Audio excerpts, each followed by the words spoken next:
अस्सलाम वालेकुम students, welcome to my channel easy learning. आज हम स्टार्ट करेंगे एफएससी पार्ट 1 यानी कि फर्स्ट ईयर की बुक, जिसमें आज हम स्टार्ट करेंगे जो चैप्टर, उसका नाम है ए सेलुलर लाइफ। ठीक है, तो ए सेलुलर लाइफ में हम ज़्यादातर वायरसेस को कवर अप करेंगे। वायरस का स्ट्रक्चर क्या है, इसका डिस्कवरी कैसे है, इसका लाइफ साइकिल क्या है और ऑल अबाउट डैट। तो स्टार्ट करने से पहले आपसे रिक्वेस्ट है कि मेरे चैनल को सब्सक्राइब कर दें और बेल आइकन को दबा दें, और अगर आज की वीडियो अच्छी लगेगी तो इसको लाइक कर दीजिएगा। स्टार्ट करते हैं आज की वीडियो। ए सेलुलर लाइफ क्या होती है। आपको मालूम है कि हमारे पास जितने भी लिविंग ऑर्गेनिज्म है वो सब जो है सेल पे कंसिस्ट करते हैं। ठीक है, cell is the structural and functional unit of all the living organism. मगर हमारे पास कुछ लाइफ फॉर्म ऐसी है जिनका जो स्ट्रक्चर है वो सेलुलर नहीं होता, सेल पे कंसिस्ट नहीं करता। उन्हें हम कहते हैं ए सेलुलर लाइफ। ठीक है, मगर इनको हम स्टिल लिविंग कंसिडर करेंगे बिकॉज इनके अंदर जेनेटिक मटेरियल मौजूद होता है, डीएनए या आरएनए की शक्ल में। तो ए सेलुलर लाइफ की सबसे जो बेस्ट एग्जांपल हमारे पास आती है वो है वायरसेस। वायरसेस के नाम से तो आप सब फेमिलियर होंगे। हमारे पास बहुत ज़्यादा ऐसी डिजीज़ हैं जो कि वायरस की वजह से कॉज होती हैं, जैसे हमारे पास टाइफाइड हो गया, पोलियो हो गया, एड्स हो गया। ठीक है, तो वायरसेस हमारे पास टाइप है ए सेलुलर लाइफ का। इनके जो बॉडी स्ट्रक्चर है वो बना होता है प्रोटीन और जेनेटिक मटेरियल से। वायरसेस के अलावा हमारे पास दो और लाइफ फॉर्म हैं जिसको हम कहते हैं वायरॉइड्स एंड प्रायोन्स। वायरॉइड जो हैं वो हमारे पास ऐसे इन्फेक्शियस एजेंट हैं जो कि सिर्फ और सिर्फ सर्कुलर आरएनए पे कंसिस्ट करते हैं, इनमें अब प्रोटीन मौजूद नहीं होती। और प्रायोन्स जो है वो ऐसे ए सेलुलर इन्फेक्शियस एजेंट हैं जो कि प्रोटीन पर कंसिस्ट करते हैं। ठीक है, सिर्फ और सिर्फ प्रोटीन से बने होते हैं। वो प्रोटीन बार बार अपने आप को रिप्लिकेट करती है और इस तरीके से ये मल्टीप्लाई होते हैं और इन्फेक्शियस कॉज करते हैं। ठीक है, तो हम सबसे पहले स्टार्ट लेंगे वायरसेस से। ठीक है, वायरस क्या है, अभी मैंने आपको बताया कि वायरस हमारे पास ऐसी लाइफ फॉर्म है which are made up of protein and nucleic acid. इनका जो आउटर कोट है, वायरसेस मुख्तलिफ शेप्स के होते हैं, मुख्तलिफ डिजीजेस कॉज करते हैं। कुछ एग्जाम्पल हमारे पास वायरस की आ जाती है, HIV, एडिनो वायरस, बैक्टीरियोफेज। जिस भी टाइप का होता है उनका जो आउटर कोट है वो प्रोटीन से बना होता है और उसके अंदर जेनेटिक मटेरियल मौजूद होता है, या तो डीएनए की शक्ल में या आरएनए की शक्ल में। ठीक है, और वायरसेस हमारे पास ऐसे बायोलॉजिकल एजेंट है जो सिर्फ और सिर्फ उस वक्त रिप्रोड्यूस करते हैं जब वो किसी लिविंग होस्ट की बॉडी के अंदर होते हैं। अगर उनके पास लिविंग होस्ट नहीं है तो वो रिप्रोड्यूस नहीं कर पाते और अपने आप को क्रिस्टलाइन बना देते हैं। और वायरसेस हमारे पास, इसकी जितनी भी टाइप्स है वो सब के सब इन्फेक्शियस होती है और ये तकरीबन हर लाइफ फॉर्म को इन्फेक्शन कोस करती है, चाहे वो एनिमल्स हो, प्लांट हो, ह्यूमन बींग्स हो, बैक्टीरिया हो और दूसरे माइक्रो ऑर्गेनिज्म हो। वायरसेस हमेशा इन्फेक्शन कोस करते हैं। ठीक है, तो इससे आगे हम इसके स्ट्रक्चर को डिटेल से स्टडी करेंगे। सबसे पहले हम देख लेते हैं वायरस की डिस्कवरी के, इसकी डिस्कवरी कैसे हुई थी।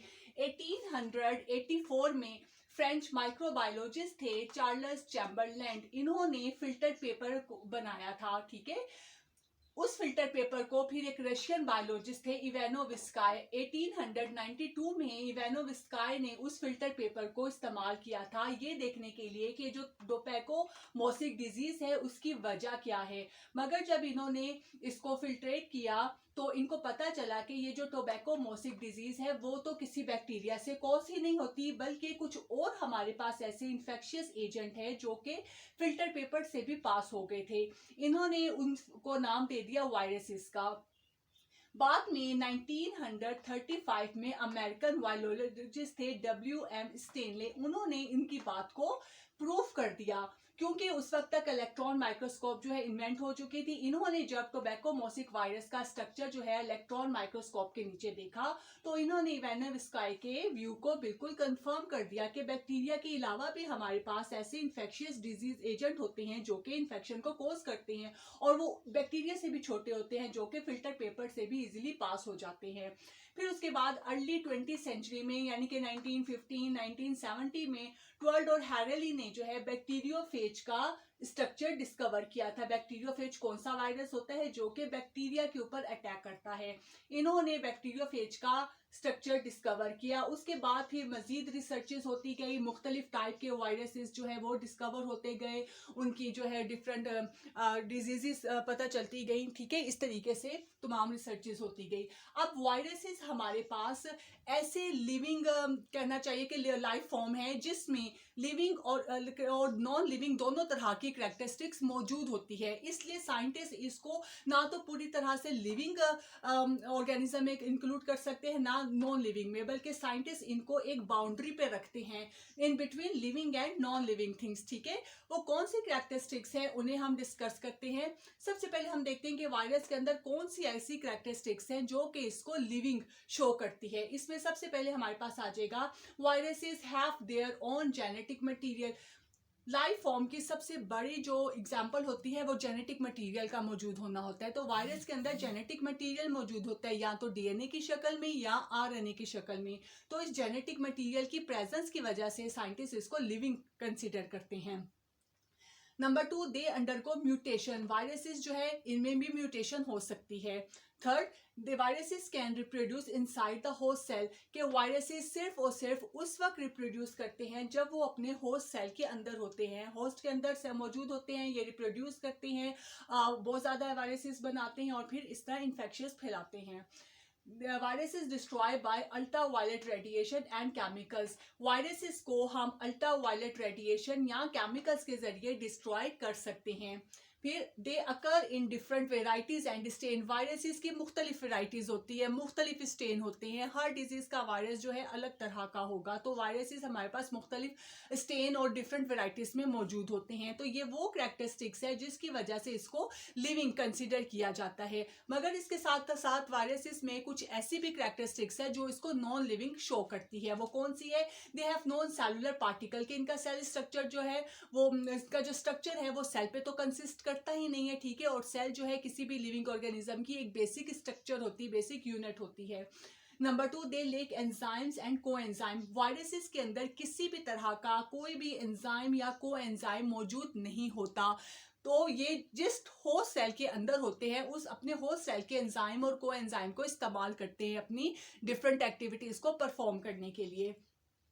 Third, they can be crystallised and store in laboratories. जब तक ये होस्ट सेल के अंदर नहीं होते तो ये अपने आप को क्रिस्टलाइज कर लेते हैं और इनको आसानी से फिर हम लेबोरेटरी में स्टोर भी कर सकते हैं। ठीक है।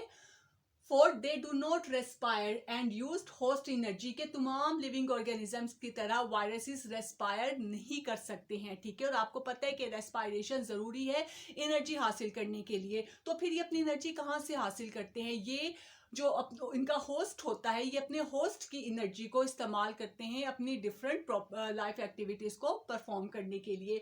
तो इन करैक्टरिस्टिक्स की वजह से scientist consider them on boundary line between living and non living things. Scientist इनको लिविंग और नॉन लिविंग थिंग्स के दरमियान की एक बाउंड्री पे रखते हैं। ठीक है, तो ये हमारे पास इसका इंट्रोडक्शन था। इस वीडियो के फिर पार्ट 2 में हम इसके स्ट्रक्चर को डिस्कस करेंगे। हम देखेंगे वायरसेस का स्ट्रक्चर कैसा है और साथ हम बैक्टीरियोफेज के स्ट्रक्चर को भी डिस्कस करेंगे। तो आज की वीडियो यही तक थी। अगर कोई बात समझ ना आई हो तो आप कमेंट सेक्शन में पूछ सकते हैं। वीडियो अच्छी लगी हो तो इसको लाइक कर दें और प्लीज़ मेरे चैनल को सब्सक्राइब कर दें। इंशाल्लाह ताला आपसे इस नेक्स्ट वीडियो में मुलाकात होती है। इजाज़त दीजिए, अल्लाह हाफिज़।